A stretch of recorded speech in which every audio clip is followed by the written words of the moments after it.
எனது வணக்கத்தை நான் தெரிவித்துக் கொள்கிறேன். பாரதிய ஜனதா கட்சியின் சார்பில் அவர் ஊடகத்துறைக்கு மிகப்பெரிய சேவையை ஆற்றியவர். இந்த காலத்துல எல்லாம் பிரேக்கிங் நியூஸ் இருக்கு தொலைக்காட்சியில. அப்ப மாலையில பிரேக்கிங் நியூஸ் கிடையாது. காலையில ஒரு செய்தி படிச்சோம்னா அடுத்த நாள் தான் செய்தி. ஆக அன்றைய பத்திரிகையின் பிரேக்கிங் நியூஸ் தான் மாலை முரசு. ஆக மாலைக்கு என்று ஒரு பத்திரிகை வர வேண்டும் என்ற ஒரு எண்ணத்தை ஏற்படுத்தி அன்னைய நிகழ்வுகளை அடுத்த நாள் வரைக்கும் மக்கள் காத்திராம சுட சுட கொடுத்தது மாலை முரசு. அதனால அவருக்கு எனது வணக்கங்கள். அதே மாதிரி தமிழ்நாடு மெர்கண்டைல் வங்கியா இருக்கட்டும், இலங்கை தமிழர்களின் பிரச்சனையாக இருக்கட்டும், அதில் மிகுந்த ஈடுபாடோடு தமிழர்களுக்கு பக்க துணையாக உற்ற துணையாக இருந்தவர் ராமச்சந்திர ஆதித்தன் அவர்கள். அதனால் அவருக்கு எனது வணக்கத்தை நான் தெரிவித்துக் கொள்கிறேன். வேற என்னப்பா, இன்னைக்கு அரசியல் சூழ்நிலை பேசலாமா இங்க வேணாமா?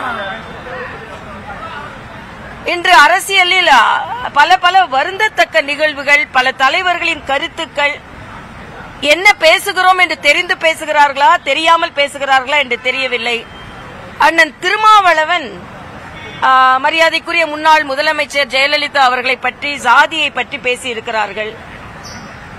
இவையெல்லாம் வன்மையாக கண்டிக்கத்தக்கது. அதே மாதிரி வைரமுத்து எல்லோரும் வணங்கும் ராமனை என்னெல்லாமோ பேசிக் கொண்டிருக்கிறார். அவருக்கு ஒருவனுக்கு ஒருத்தி என்று வாழ்ந்தவர் ராமன். அவருக்கு அவரை பிடிக்காமல் இருப்பதில் நியாயம் இருக்கிறது. வைரமுத்துக்கு அத மாதிரி நியாயஸ்தர்கள் எல்லாம் பிடிக்காது. சகோதரி சின்மயி அவரை பற்றி மிக தெளிவாகவே சொல்லி இருக்கிறார். ஆனா ஒரு இறைவனை நீங்க உங்களுக்கு ஏத்த மாதிரி வார்த்தைகள், நீங்க தமிழ்நாடோட டிக்ஷனரி இல்ல, தமிழுக்கு டிக்ஷனரி வைரமுத்து இல்ல. ஆக ஒரு எல்லோரும் வணங்கும் ராமனை நீங்க எப்படி அதை சொல்லலாம்? என்ன தைரியம் உங்களுக்கு இருக்கிறது? நீங்க அதற்கு பொருள் எழுத வேண்டிய அவசியம் இல்லை. ராமாயணத்தை பற்றி உங்களுக்கு நம்பிக்கை இல்லைன்னா, ராமரை பற்றி நம்பிக்கை இல்லைன்னா பேச வேண்டிய அவசியம். ஆனா அவருக்கு கம்பராமாயணத்தை நிகழ்வுல கூப்பிட்டு விருது கொடுக்கிறார்கள் என்றால் அவர்களைத்தான் சொல்ல வேண்டும். அது மட்டும் இல்ல, இன்னைக்கு தூய்மை பணியாளர்கள் இத்தனை நாட்கள் அங்கே உட்கார்ந்து இருக்கிறார்கள். 1000 கோடி ஊழல் கழிப்பறையில் நடைபெற்றிருக்கிறது என்று ஆங்கில பத்திரிகை தொடர்ந்து தமிழகத்தில் எழுதி கொண்டிருக்கிறார்கள். இந்த 1000 கோடி ஊழலை பற்றி, கழிப்பறை ஊழல் இதுவரைக்கும் தமிழகத்தில் நடக்காதது. ஆனால் அதற்கு மாநில அரசு எந்த பதிலும் சொல்வதில்லை. மாநில அரசு தினம் ஒரு விளம்பரத்தை செய்து கொண்டிருக்கிறார்கள். எல்லாத்தோட ஜோக் என்னன்னா, மோடியால் செய்ய முடியாததை என்னால் செய்ய முடிந்தது என்று அண்ணன் பழனிசாமிக்கு காழ்ப்புணர்வான். இது எங்க போய் சொல்றது? அண்ணன் ஸ்டாலின் தன்னை என்ன நினைத்துக் கொண்டிருக்கிறார் என்றே தெரியல. மோடி அவர்கள் இந்த இந்திய பொருளாதாரத்தை தூங்கி நிறுத்தி இருக்கிறார். உலகத்துல 4வது பொருளாதாரத்தை தாண்டி 3வது பொருளாதாரத்தை நோக்கி நடை போட்டுக் கொண்டிருக்கிறது. உலக அரங்கில் மிக பிரம்மாண்டமான ஒரு தலைவராக வலம் வந்து கொண்டிருக்கிறார். 17 மாநிலங்களை ஆட்சி செய்கின்ற கட்சியின் தலைவராக இருக்கிறார். ஆனா மோடி செய்யாததை தான் செய்து விட்டோம் என்று எதை வைத்து சொல்கிறார்?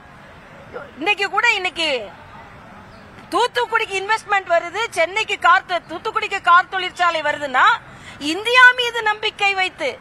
இதுக்கு முன்னால உங்களால செய்ய முடிந்ததா? இந்தியா பொருளாதாரத்தில் மேம்பட்டு இருக்கிறது, இந்தியாவுக்குள் தமிழ்நாடு இருக்கிறது. அதனால தமிழ்நாட்டுக்கு நம்ம இன்வெஸ்ட்மெண்ட் கொண்டு வரோம்னு. உத்தரப்பிரதேசத்துக்கு இன்வெஸ்ட்மெண்ட் வந்திருக்கு, ஆந்திர பிரதேசத்துக்கு இன்வெஸ்ட்மெண்ட் வந்திருக்கு. ஆக இது எதை வைத்து சொல்கிறார் என்பதை என்னால் புரிந்து கொள்ள முடியவில்லை. தன்னை பற்றி தற்பெருமை பேசிக்கொள்ளலாம். ஆனா மலைக்கும் மடுவுக்கும் எல்லாவற்றிற்கும் உள்ள நீங்க எப்படி நீங்கள் அதை ஒப்பிட்டுக் கொள்ள வேண்டும்? நாங்களா ஒப்பிட கொண்டு வரல, நீங்க ஒப்பிட கொண்டு வந்திருக்கீங்க.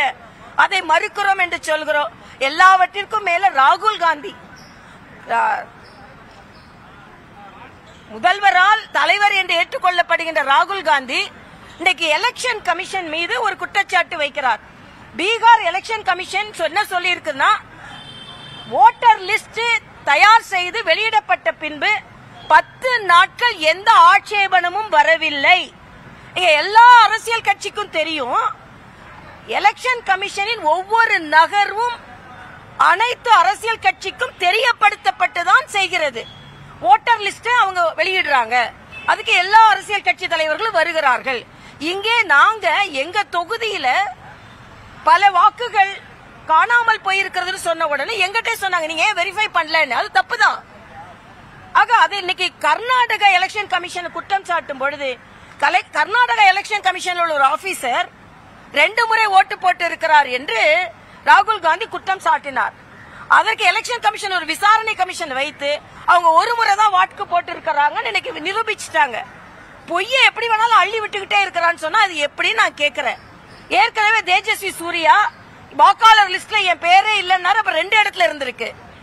ஆக பொய் சொல்ல வேண்டும் என்றால் இப்படி பொய் சொல்லிக் கொண்டே இருக்கலாம். அதுல திமுக வர அதுல எவ்வளவு ஊர்வலங்கள் நடத்தினாலும் தயவு செய்து உங்களால் அது ஆட தெரியாதவருக்கு கூட சரியில்லைன்னு சொன்ன மாதிரி வெற்றி பெற முடியாத ராகுல் காந்தி இன்னைக்கு எலெக்ஷன் கமிஷனை குறை சொல்ல ஆரம்பித்திருக்கிறார். எலெக்ஷன் கமிஷன் இதற்கான தகவல்களை அவர்கள் வெரிபிகேஷனை கொடுத்து கொண்டிருக்கிறார்கள். ஆனா இது பாரதிய ஜனதா கட்சியை குற்றம் சாட்டுவதை நான் ஒப்புக்கொள்ளவே மாட்டேன். ஏன்னா பாரதிய ஜனதா கட்சி கடுமையான உழைப்பினால் வெற்றி பெற்றிருக்கிறது, தலைவர்களின் உழைப்பினால் தொண்டர்களின் உழைப்பினால் வெற்றி பெற்றுக் கொண்டிருக்கிறது என்பதை நான் பதிவு செய்கிறேன்.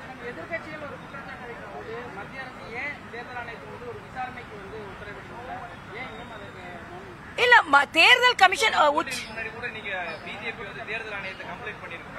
இல்ல அதத்தான் சொல்றேன். கம்ப்ளைண்ட் பண்ணும்போது நாங்க என்ன சொன்னாங்க, நீங்க வெரிஃபை பண்ணிருக்கணும், நாங்க தான் லிஸ்ட் வெளியிட்டோமே, அது தவறுதான்.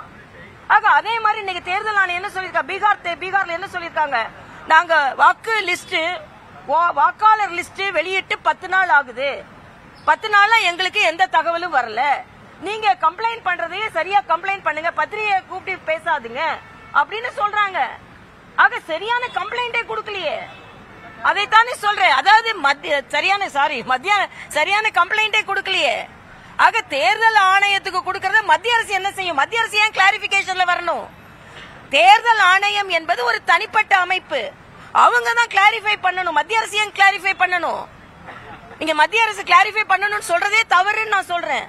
அதுக்கு தேர்தல் ஆணையர்கள் அவருக்கு பதில சொல்லிக் கொண்டுதான் இருக்காங்க. அதனால தான் சொன்னாங்க கர்நாடகாவில் 2 இடத்துல ஓட்டு போட்டாங்கன்னு சொன்னாங்க, இல்லன்னு மறுத்து இருக்கிறாங்க. நான் சொல்றேன், பொய் குற்றச்சாட்டு சொல்லும் பொழுது மறுத்ததற்கு என்ன பதில் சொல்கிறீர்கள்? பீகார்ல எலெக்ஷன் கமிஷனும் மறுத்து இருக்கிறாங்க, 10 நாள் ஆச்சு யாருமே எதிர்ப்பு தெரிவிக்கல அப்படின்னு.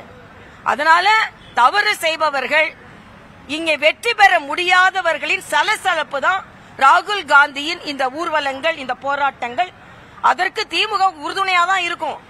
எல்லா தோல்விகளுக்கும் எல்லா பொய்களுக்கும் உறுதுணையாக திமுக இருக்கும். அது ஆரம்ப காலத்திலிருந்து அவர்கள் அப்படிதான் செய்து கொண்டிருந்தார்கள். இதை எதிர்க்கும் சக்தி பாஜகவிற்கு இருக்கிறது என்பது எனது கருத்து.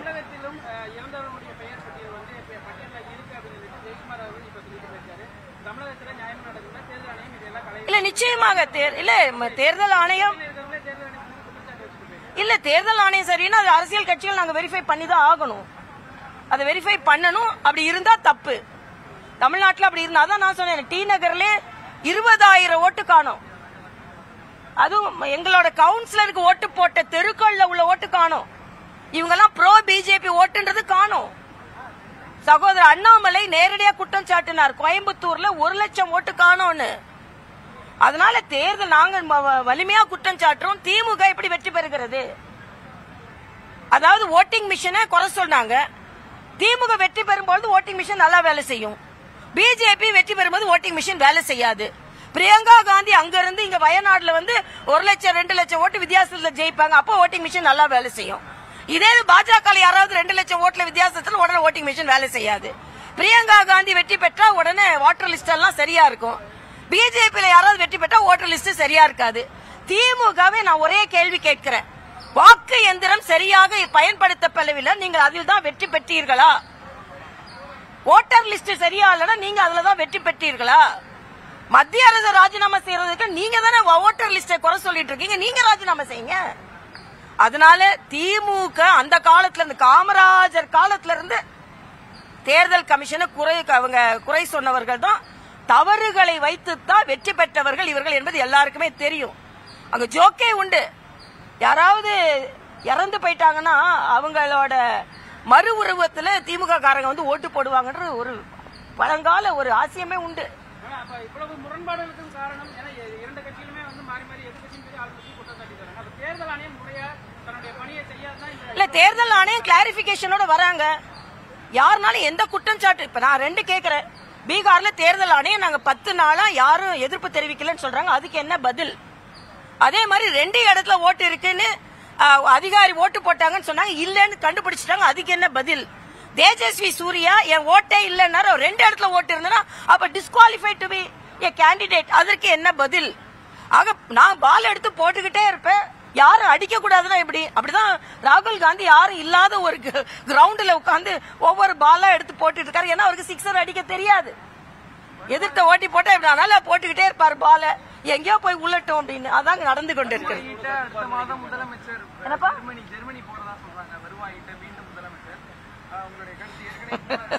ஏற்கனவே போன இடத்தோட கணக்கு இல்ல. ஜெர்மனிக்கு எதுக்கு போறாரு நமக்கு தெரியாது. துபாய்க்கு போனாங்க, அமெரிக்காவுக்கு போனாங்க. சரி சரி, இதுக்கு முன்னால உள்ள முதலீடு இந்தந்த நாட்டுக்கு போனோம், இந்தந்த முதலீடு எங்களுக்கு கிடைத்தது, இந்தந்த முதலீடு இது வரைக்கும் வந்திருக்குது அப்படின்னு கணக்கு கொடுக்க சொல்லுங்க. எந்த கணக்கும் இல்ல. நன்றி.